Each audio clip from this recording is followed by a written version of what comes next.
allow yourself a moment to take in the epic battle unfolding before your eyes.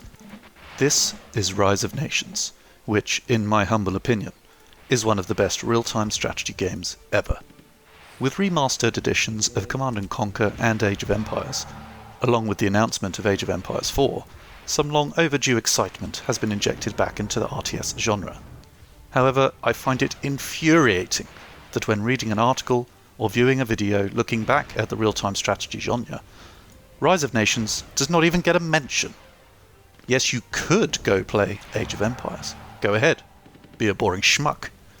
But I love Rise of Nations, and think it deserves a higher profile, at least equal to that of the other classic RTSs. I'm by no means a great player, just a passionate one. And my labour of love is to persuade more people to pick up this amazing game and realise just how great it is. If you played Rise of Nations back in the day, and you're wondering, is it worth picking up again? This video is for you. If you enjoy strategy games and are open to something new, this video is for you. And finally, if you have always played this game, this video is definitely for you. Please watch the gameplay in the background and point out all my mistakes. After all, you don't improve without some constructive criticism from the internet. Yeah. I'm Twigless2. That's enough introduction. Let's get into the video. Here's a brief summary of the game for newbies, and a recap for people who haven't played for 15 years. If you know the game already, stay with me. This won't take long. If you've played Age of Empires before, that's a good starting point, with your typical rock, paper, scissors approach to units. However, the main differences are the concept of territory. You gain more territory by building more cities. A bigger territory means more wealth for your nation. And enemies within your territory can receive what's called attrition damage, slowly reducing their health. Attrition can be the sole reason an attack fails. There are 6 basic resources: food, wood and metal, of course, but also wealth and knowledge. Yes, knowledge is a resource. And oil in later ages. If you love resource gathering, stop listening to me, download this game now, and start playing it. Now. Okay. There is a particular focus on having a booming economy ASAP, and researching multipliers that enhance gather rates. However, your villagers don't need to transport the resources to a town centre. They just kind of sit there, doing their thing, farming, chopping wood, so you can concentrate on increasing their gather rate and fighting battles. No walls, which is a shame. I do like a good wall. You do have large armies though, with formations. Big tick on that one. Probably the best standout is the long time period, as you advance through 8 ages, starting in the Ancient Age, the Classical Age, the Medieval Age, the Gunpowder Age, the Enlightenment Age, the Industrial Age, the Modern Age, and the Information Age. It's all a bit complex at first. You'll be asking yourself, how do I gather wealth again, even after a few games? And ultimately, every decision you make is a compromise. Now you know or remember the game a bit better, let's explore what makes the game so good, and a little bit of the bad. First and foremost, the balance of the game, in my opinion, is great. No game is perfect, however, this gets pretty damn close. And that's even with the number of nations and their uniqueness, which is impressive. There are 24 to choose from, and they all have unique attributes that tweak how they gather resources, produce troops, and research upgrades. The way I like to describe it is about 80% of each nation is exactly the same as all the others, leaving about 20% uniqueness for each. You will never get bored. If you do, have a go at being Lakota. They will blow your tiny little mind. Each nation has unique units too, but not too many. A particular favourite of mine are the Germans. There is nothing better than storming the map with an army of tiger tanks in all their blitzkrieg glory, and seeing everyone else's teeny tiny baby tanks running away. The many different ages brings great variety to combat. An enemy has just captured your city. Your remaining cavalry make a heroic final charge against all odds to recapture it. Your opponent laughs as their superior numbers make the charge futile. Then just at the right moment, your horses suddenly turn into tanks, obliterate the enemy, and recapture the city of Asciliath. Or whatever city it is they're recapturing. Tanks versus bows and arrows never gets boring. Trust me. Do you finally think you've got your economy booming, your army created, and beginning to capture the enemy cities? Welcome to the Industrial Age, where oil suddenly becomes the most valuable resource, and you have none being gathered.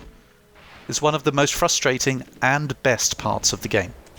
You're not physically able to gather any oil before the Industrial Age, but as soon as you get there, it's the most important resource for giving yourself tanks, planes, and all forms of mechanical destruction. That adds a great dimension to the game.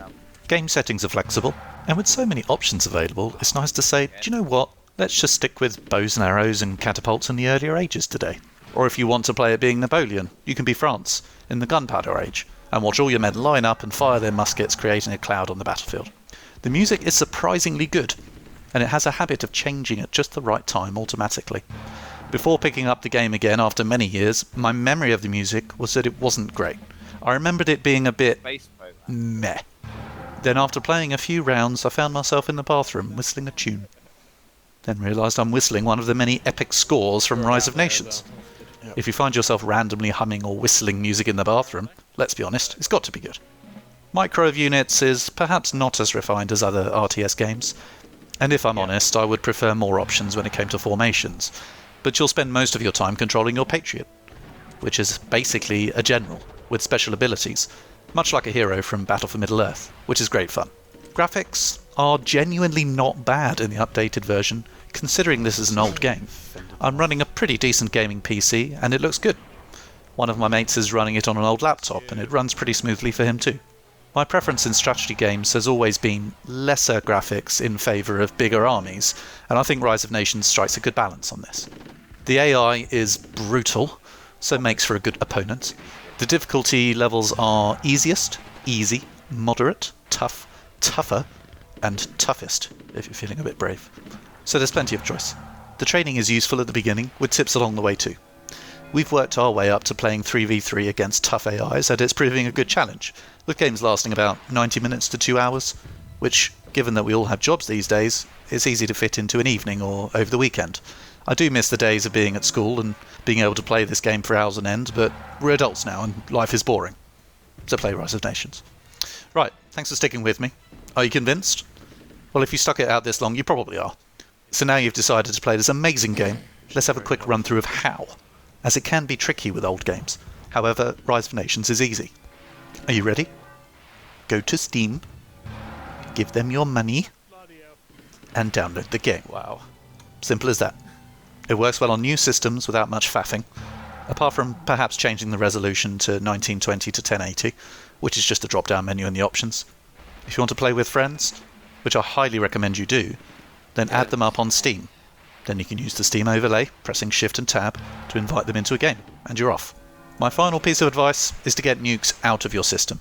Yes, they're fun for the first 10 missiles, but you'll get bored of them quickly, and thankfully there's an option to turn them off in the menu, if you want to be a spoilsport, which I do.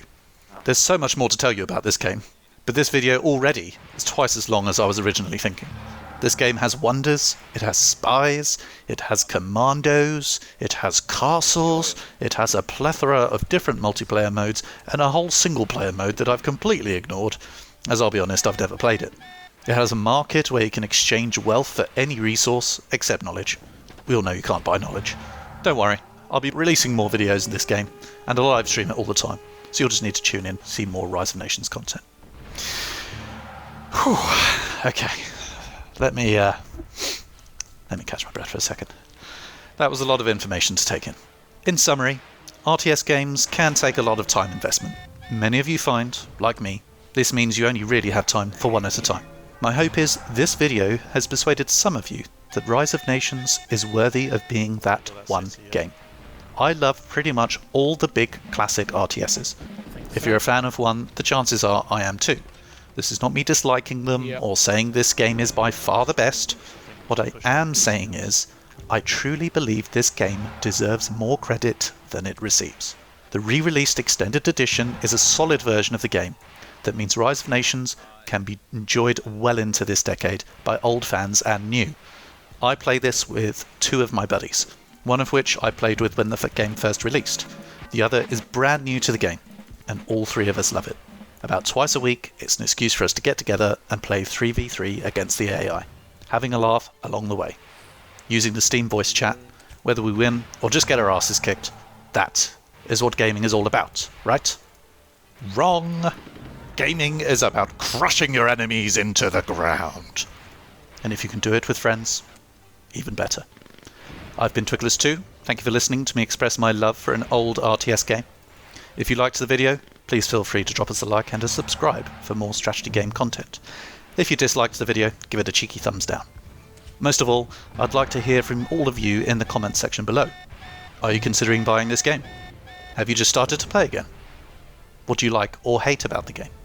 I especially want to hear from those who have been playing the game for years, because as you can probably tell, I should take every opportunity I can to improve.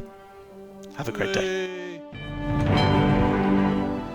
I had an absolute shocker today. I was terrible. No, you got attacked by 2 teams. Then Just again, it sounds never like Mark got attacked by 3 in the first 10 minutes, so... Yeah, just never got anywhere. Oh, apart from I had the largest army. Did you have the Colossus? It got destroyed at some point though. Ah. Yeah, now you can see where Mark had a bit of a surge. Le militaire.